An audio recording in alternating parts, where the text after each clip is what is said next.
जयपुर है। क्या कहना चाह रहे हैं बताइए, आप कहाँ से? मैं यहीं से हूँ, शिवचरण यादव। अलवर की मैं यूथ कांग्रेस की प्रभारी, फिर मैं क्या कहते हैं आपके मुझे मंत्री भी इंचार्ज अलवर ही दिया गया। अब दूसरा प्रभारी लगाया। अच्छा प्रेम है आपका अलवर से, बढ़िया अच्छी बात। शिमला जी है, ये तो हमारे पुराने साथी हैं। मैडम ये सब पुराने कांग्रेस, मैं श्रीनिवास मीना हूँ। किसको? श्रीनिवास जी। हम भी समर्थन जी इसलिए कर अगर रहे सीट हैं। आपको निकालनी है तो सुनिए, कल आप फिर वो मुरारी जी के घर, हमको पता ही नहीं चला। अब 2-3 दिन बाद में होगी तो आना फिर। हमारे भाई साहब एमएलए रहे राजगढ़ से, तो वो क्षेत्र पूरा दौसा में ही लग रहा है हमारे राजगढ़ वाला। ससुराल मेरी महुआ में, तो कहाँ पे महुआ?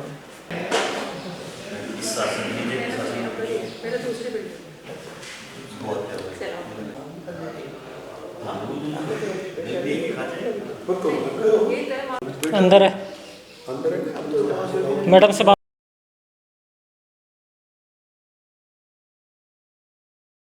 लोकसभा चुनाव की तैयारियां शुरू हो चुकी हैं। अलवर में अगर लोकसभा चुनाव की हम बात करें तो यहाँ पर कांग्रेस से ऑब्जर्वर ममता भूपेश जी यहाँ पर आई हुई हैं, सर्किट हाउस में हैं। यहाँ पर जो अलवर ज़िले के जो दावेदार हैं उन्होंने अपना बायोडाटा यहाँ जमा कराना है, कितने लोग आ चुके हैं, किस तरीके की तैयारियाँ चल रही हैं, हम ममता जी से जानेंगे। मैडम नमस्कार। नमस्कार। कैसा लग रहा है तैयारियों को लेकर कांग्रेस के लोकसभा? देखिए, कांग्रेस पूरी पार्टी एआईसीसी से लेके पीसीसी से लेके ब्लॉक मंडल तमाम स्तर के ऊपर हम लोग पूरी तैयारी कर चुके हैं और हमारी प्रयास शुरू हो गए हैं। लोकसभा चुनाव के लिए हमारी पार्टी ने रोड मैप अपना बना लिया है और बहुत शीघ्र हम लोग आगे के चरणों में चलेंगे। फर्स्ट ऑफ ऑल इंचार्ज बना के भेजा है यहाँ पे हम लोगों को। यहाँ प्रत्याशियों से हमने विचार विमर्श किया और मुझे खुशी है कि जोश के साथ में कार्यकर्ताओं ने अपने बायोडेटास दिए हैं, अपनी दावेदारी प्रस्तुत की है और ज़िले का समीकरण समझा है। किस तरीके के दावेदार आपके सामने हैं, क्योंकि जातिगत समीकरण बहुत महत्वपूर्ण होता है अलवर जिले के लिए? देखिए, तमाम लोग जो आए वो अपने अपने समीकरण अपने अपने हिसाब से बता के गए हैं। पार्टी बहुत स्तर पे स्क्रीनिंग करवाती हैं, बहुत स्तर पे सर्वे करवा रही हैं, तो एक उसके अंदर सिस्टम हमारा भी है। हम लोग आए हैं, शिमला जी भी आई हैं, मैं आई हूँ, तो हम लोग मिल के भेजेंगे नाम वाम जो भी हैं और अन्य स्तर पे भी अन्य सिस्टम से भी पार्टी नाम ले रही है, तो सब लोगों का एक कोलिब्रेशन करने के बाद में नाम तय किया जाएगा। तो मैं समझती हूँ प्रक्रिया हमारी बहुत अच्छे स्तर पे चल रही है। यादव बाहुल्य सीट मानी जाती है अलवर की, तो ऐसे में लगता है कि ऐसा ही प्रत्याशी तय किया जाएगा? देखिए, अब ये तो पूरे हमारे एआईसीसी के आला कमान भी मिलेंगे, हमारे राष्ट्रीय अध्यक्ष जी हैं, हमारे पूर्व सीएम हैं, पीसीसी अध्यक्ष, तमाम लोग मिलके, भंवर जितेंद्र जी भी एक वरिष्ठ नेता हैं अलवर से, तो सब लोग मिलके अभी अलवर के लिए तो बहुत खुशी की बात है कि हमारे सीएलपी लीडर भी अलवर से बनाए गए हैं, जो अपने आप में एक बहुत बड़ा संदेश अलवर के लिए महत्व दिया गया है अलवर ज़िले को। तो मैं समझती हूँ कार्यकर्ता इन सब चीज़ों को देखेंगे और सब मिल के नाम तय करेंगे। अलवर की जनता को अपेक्षा रहती है भंवर जितेंद्र सिंह के चुनाव लड़ेंगे नहीं लड़ेंगे, वो एक सवाल है लोगों के मन में। देखिए, तो पार्टी के आला कमान सब लोग मिल के तय करेंगे जी कि लड़ेंगे कि नहीं लड़ेंगे। पार्टी जिसको उचित समझेगी लड़ाएगी, अगर भंवर साहब को उचित समझेगी तो पार्टी लड़ाएगी, तो भंवर साहब लड़ेंगे। अगर किसी अन्य के प्रति पार्टी को लगा तो अन्य को लड़ाएंगे।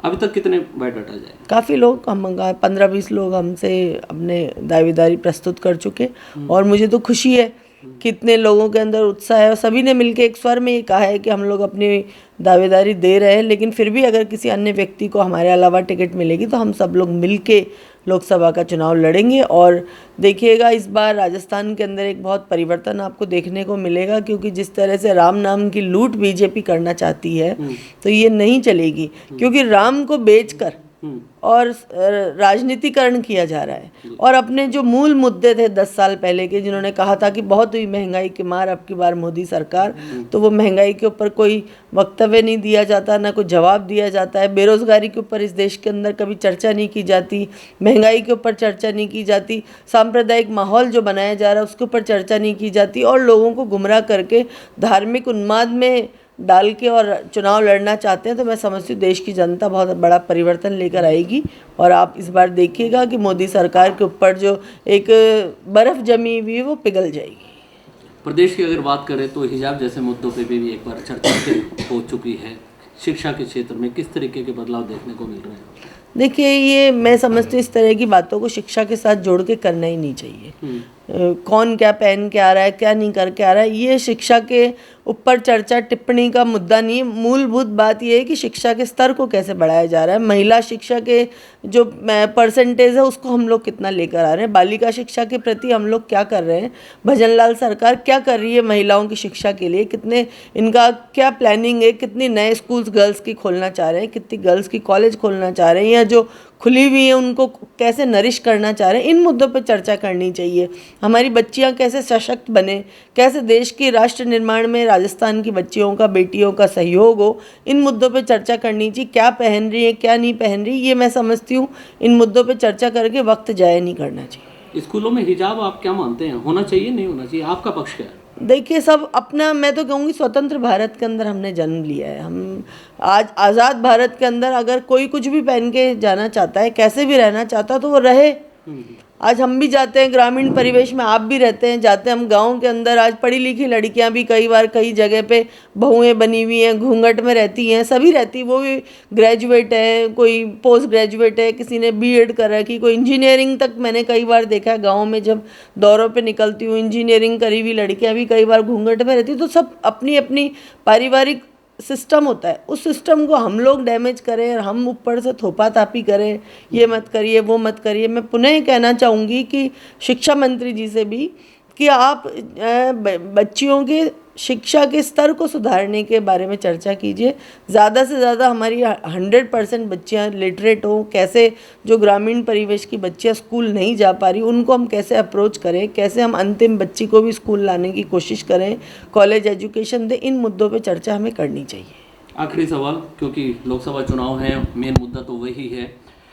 गठबंधन के साथ में इंडिया की अगर बात करें तो राजस्थान में क्या ऐसी स्थितियां रहने वाली हैं? कांग्रेस गठबंधन के साथ में चुनाव लड़ेगी, किस तरीके के प्रत्याशियों का ऐलान होगा, कैसे होगा ये सारा सिस्टम? देखिए, हमारी कमेटी बनी हुई मुकुल वासनिक जी के अध्यक्षता के अंदर गठबंधन से डिस्कशन के लिए।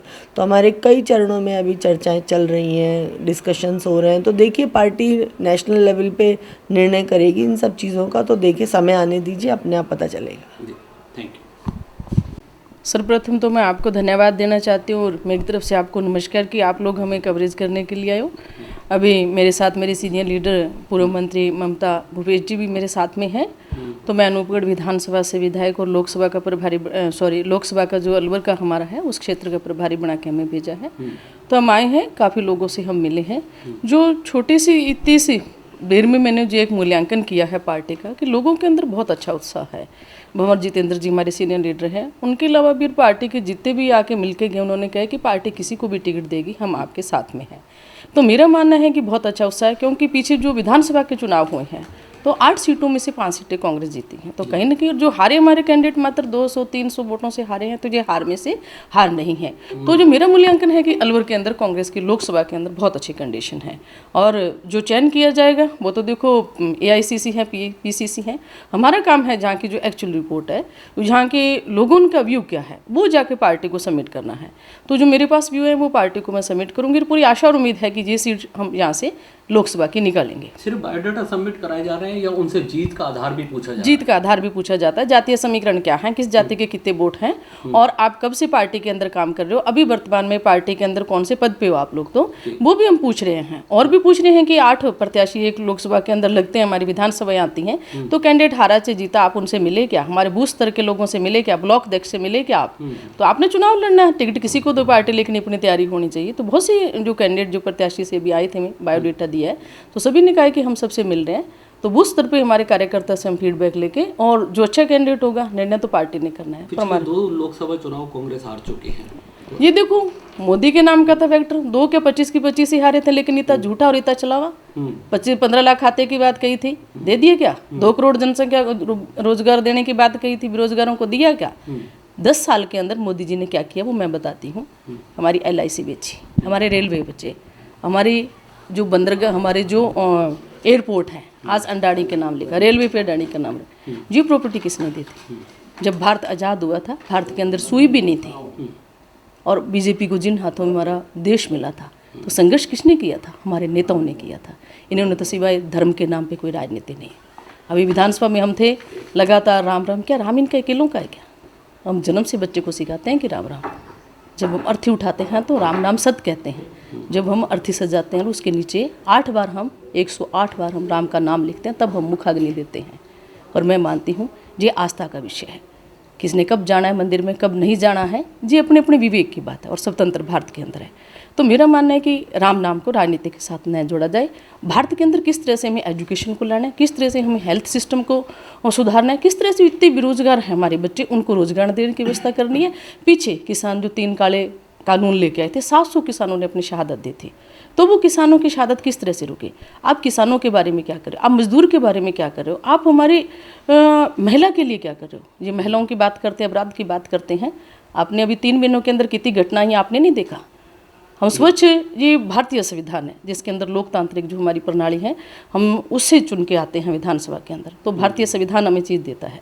आज सारा सिस्टम चल रहा है तो किससे चल रहा है, भारत के संविधान से चल रहा है। चंडीगढ़ की आपने घटना नहीं देखी आज पेपर के अंदर, किस तरह से इन्होंने मेयर को बनाकर किसे क्या, ये क्या दादागिरी है आपकी। ये लोकतंत्र है, आप राजनीति कीजिए, स्वच्छ राजनीति कीजिए। जो संविधान ने जनता को अधिकार दिया है, आपका काम है जनता के लिए आप क्या कर रहे हो, आपका विजन क्या है, आपने 10 साल में जनता के लिए क्या किया है, सिवाय हमारे देश की प्रॉपर्टियों के बेचने के अलावा कुछ नहीं किया। और जो आदमी इनके खिलाफ आवाज़ उठाता है, ईडी के छापे, और ये जो आदमी हमारे कांग्रेस का पार्टी का आदमी है, दबाव के जो अपनी पार्टी में ले जाते हैं, तो कौन सी मशीन है इसके अंदर जो भ्रष्टाचार से मुक्त कर देते हैं, धुल जाते हैं, स्वच्छ हो जाते हैं। तो मेरा बीजेपी से कहना है कि जो लोकतंत्र है, आप स्वच्छ राजनीति कीजिए, जनता के हित से संबंधित काम कीजिए। सत्ता और विपक्ष दोनों आपसी तालमेल के साथ, पहले अटल बिहारी वाजपेयी जैसे भी लोग थे, इंदिरा गांधी जी जैसे थे, राजीव गांधी जैसे थे, जो विपक्ष से चर्चा करते थे कि जनता के हित से संबंधित ज्ञान, एक दूसरे का मान और सम्मान होता था। लेकिन वर्तमान में देखने को कहीं ये चीज़ें नहीं मिलती हैं। तो मेरा बीजेपी से भी निवेदन है, हमारे माननीय नरेंद्र मोदी जी से, कि राम के नाम पे राजनीति मत कीजिए। ये आस्था का विषय हम बहुत अच्छी तरह से जानते हैं, क्योंकि आप कबीरदास को पढ़िए, आप मीरा को पढ़िए, आप रविदास को पढ़िए, जिन्होंने बहुत अच्छी बात कही है कि मन चंगा तो कटौती में गंगा। मीरा ने क्या कहा, घट घट में बसे भगवान मंदिर में काई ढूंढती फिरे, ये भी हमने देखा होगा। और गुरु नानक देव जी ने क्या कहा, गुरबाणी के अंदर सैकड़ों बार राम का नाम आता है। तो क्या राम ये इन्हीं के पास है क्या। बच्चा घर में जब जन्म लेता है ना, तो मासी और वो कान में कहती है राम राम। बचपन से लेके अंतिम शय तक जब हम आते हैं तो राम को बहुत अच्छी से जानते हैं। तो राम की भक्ति हमें ना सिखाएं, कब जाना है कब आना है। और सबसे बड़ा मेरे बड़े भाई जो हमारे पार्टी के राहुल गांधी जी हैं, जिन्होंने पहले भारत जोड़ो यात्रा के साथ सद्भावना यात्रा एक मोहब्बत की दुकान के हिसाब से चलाई, और सैकड़ों किलोमीटर वो चले थे कि आपसी भाईचारे से। और इसी के साथ साथ हमने देखा कि भी भारत न्याय जोड़ो यात्रा वो लगे हुए हैं। असम में क्या घटना हुई आपने नहीं देखा, आपने देखा, हमने भी देखा उस चीज़ को। अभी आप मेरी सीनियर लीडर से आप पूछ रहे थे हिजाब की बात, तो घूंघट पे बात क्यों नहीं होती, घूंघट पे भी तो बात करनी चाहिए हमें।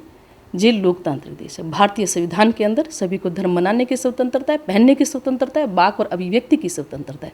हम अधिकार की बात करते हैं, लेकिन हमारे कर्तव्य क्या है, ड्यूटीज़ क्या है, उस पर भी हमें ध्यान देना चाहिए, क्योंकि जनता ने चुन के आपको सत्ता दी है। जनता है जो पक्ष में बिठा सकती है तो विपक्ष में बिठा सकती है। बहुत बहुत धन्यवाद, थैंक यू।